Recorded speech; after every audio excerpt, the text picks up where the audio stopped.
fantasy. Now, Sarah Berry, sex journalist, I'm going to bring you into this. Very interesting, some of those common fantasies that came up in that study. Very interesting that the most prevalent one was the rape fantasy. I mean, that sounds, you know, that has alarm bells going with it, but it's a very common thing that women fantasize about. What's that all about? It really is. I mean, as I've said just now, that, you know, it can be that need, that love of being desired so much that man overtakes the lady, or it can be that they're guilty about some of the things they want to do to a man. Sometimes, sadly, there might be abuse in the girl's history, and their fantasy sort of help them deal with that. Now, the case of reenacting rape, these girls don't want to be raped, but you can sometimes role play a rape. And a friend of mine actually did have a man, she had a gentleman caller arranged to come round, but she didn't know what time. Did she know him? Did she know? She knew him, but the door was left unlocked, and at some time in that night he was going to come through, pin her down and rape her, but she was always in control. And you can have a safe word that isn't anything to do with sex, like blancmange or train, and you call that out when you want the action to stop.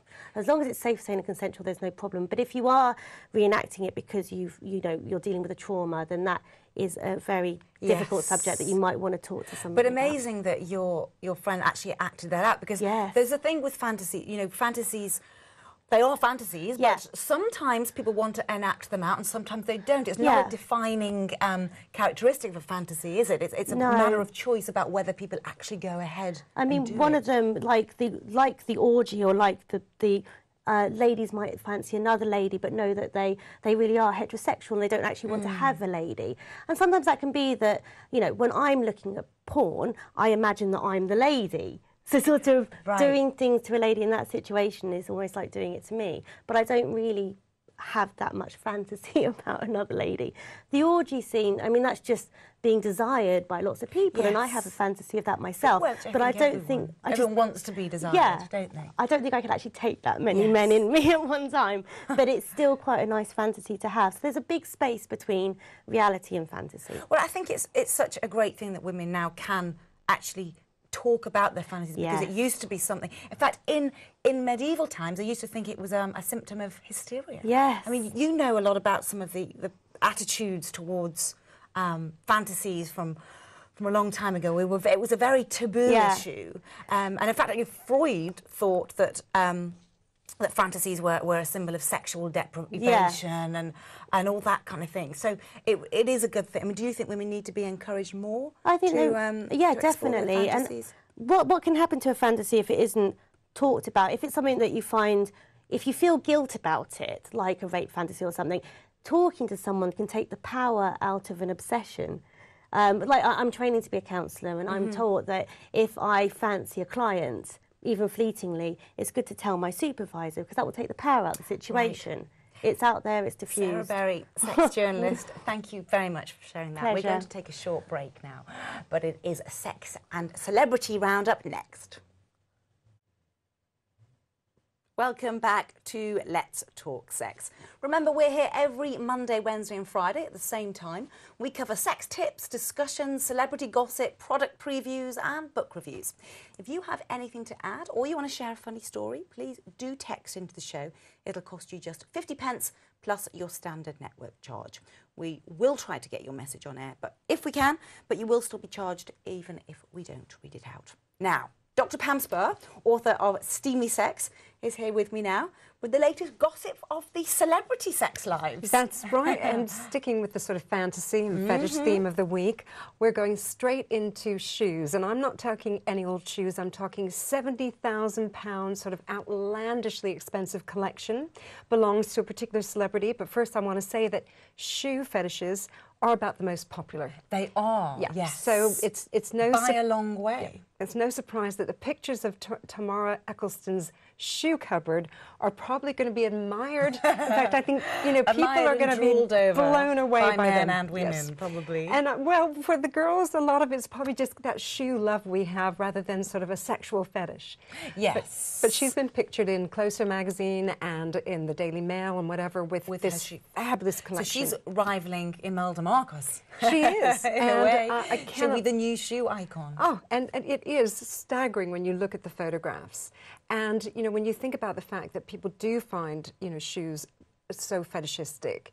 I mean, you think about how it lengthens your leg, gives your foot a kind of sensual curve, and you can see how a lot of men in particular get into this sort of shoe fetish. That's that's the physical expert, which is sort of a logical explanation as to why shoes are sexy. But also, I think Freud thought that it actually physically resembled a phallic shape. Exactly, but also kind of mixed with violence too there, because you walk with them. And when you think of how a lot of shoe fetishists actually like to be walked on, so that it's a mix of kind of the dominatrix and the shoe. And they can do a lot of harm, can't they? A heel. They can. I've been stamped on the tube many a times. I'm not stamped on someone's back on purpose. But not someone's back, but I know the pain that they can cause. But another theory of the shoe fetish is that apparently the area of our brain that we associate with the genital area is right next to the area where we control our feet. So some people think it's a cross-wiring. Exactly, a kind of neural transfer between. Yes. And also there's theories that some people who have fetishes for quite strange shoes, like fluffy slippers, that when they were children, perhaps they were being towel dried after a bath, they noticed their mum's fluffy slippers, and at the same time little children get kind of aroused, and so they kind of combine in their mind maybe something like bizarre, like fluffy slippers, and sexual arousal. And they grow up to be an adult, and that's what turns them on. So there's all sorts of pathways to these fetishes. If you know any interesting theories as well about why we are sexually obsessed with feet, then do let us know. The number is 87474. Just text LTS followed by a space, followed by your message or your answer on feet and fetishes. So what else do you have for us, Pam? Well, moving on, a lot of female fans are going to be sad to hear that the gorgeous Hollywood hunk, the star of the last Star Trek and of the up-and-coming Star Trek and Heroes, I'm talking Zachary Quinto, he's come out as being gay. Now, it's been sort of rumored for a long time. A lot of the celebrity websites have hinted at it. He's always given gay positive messages in interviews, but he finally has come out as gay. He's 34, he's Irish, Italian, American actor, so he's got these gorgeous dark looks. And I think what's extraordinary is that 34 coming out seems quite late, but in the world of celebrity, a lot of celebrities get panicked that it's going to somehow ruin their career. People won't cast them in parts, maybe as a straight man. It seems terribly unfair. Is there still a taboo then in the celebrity world? I think there is. Even now, of coming out as I think gay? it's shocking that there is. It's 2011, and we should look at, say, actors like someone like Zachary. To be able to act straight, gay, whatever. You know, Brokeback Mountain, 2 straight actors were playing gay roles, so it should be fair as fair. Good for him for coming out. Yeah. I kind of relate to the idea of coming out, not about sexuality, but I had a thing for older men, and I wrote a book about it, and in a way that was my way of almost coming out about my sexual preference, in a way. I think I'd kept it sort of to myself, so it's a very healthy thing, isn't it? I think just to be open about what you like and your Absolutely, and I think that more and more as people like someone like Zachary come out and challenge that taboo, it can only be a good thing. Yes, Pam. Dr. Pam Spurr, thank you very much. Now, you have a few more fantasy tips for us, which we're going to look at now. But we'll be right back because we've got more from Camp David in just a minute. Take a look at these tips. Of course, if you have any tips of your own, you can text them in to us. 87474 is the number. Text costs just 50p. We will read them out on the show if we can, but you'll still be charged even if we don't manage to. As you know, tonight we're delving into female fantasy, and no one could be better at prizing out secrets from strangers in the street than our roving reporter, Camp David. So I wonder, what are women's fetishes and fantasies? There surely can't just be one ultimate fetish or fantasy. There must be a wide, kinky, sexy range. So I decide to hit the streets of London and ask the poor women all those rude questions about their sexual fantasies. Let's go see what I get up to.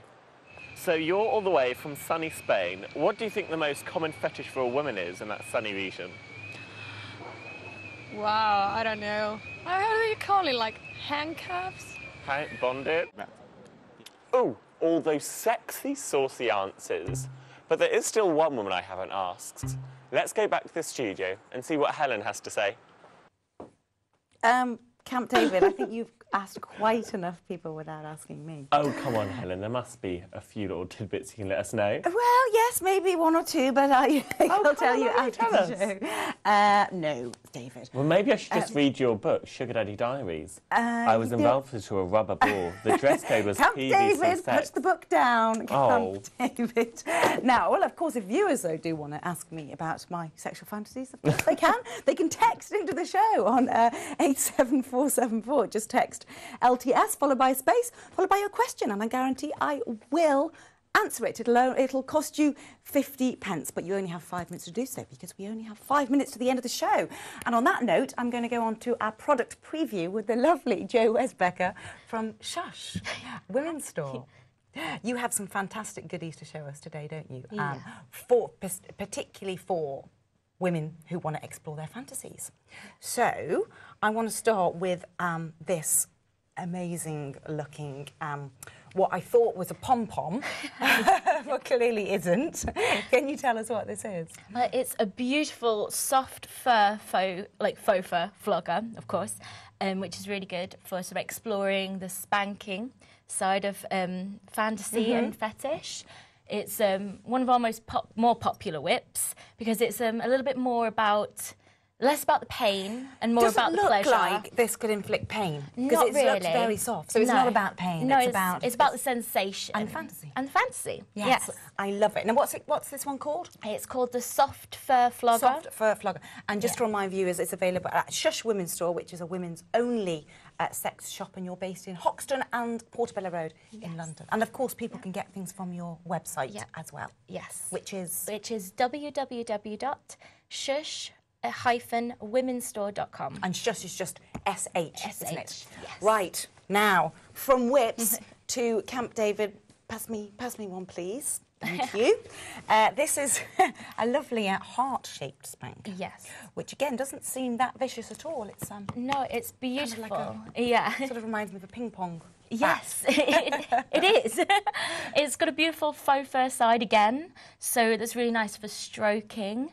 And as soon as you've got your partner into like a sense of complacency, you can just whip the leather side. That's beautiful. It's real leather. You can smell it. It's beautiful. And they're all handmade by the Shush girls in our East London warehouse. Right, so they are exclusive to you. They are exclusive to us. I love it. Yeah. Now, these look a little bit less tame. This is... It's a collar, which I'm not going to put on, as tempting as it might be. But what are these little bits here for? So it's slightly more harder because once you have the collar on and you pop your wrists into these cuffs, you're completely at your partner's mercy. So they can do whatever they like. They can whip you with whatever they have available without you being able to take your hands out and stop them. But you just have your legs. You have your legs. So basically your hands are up here and they can do as they will. And again, this is lovely soft leather and beautifully made as well. Yes, again made by the Shush girls in the warehouse.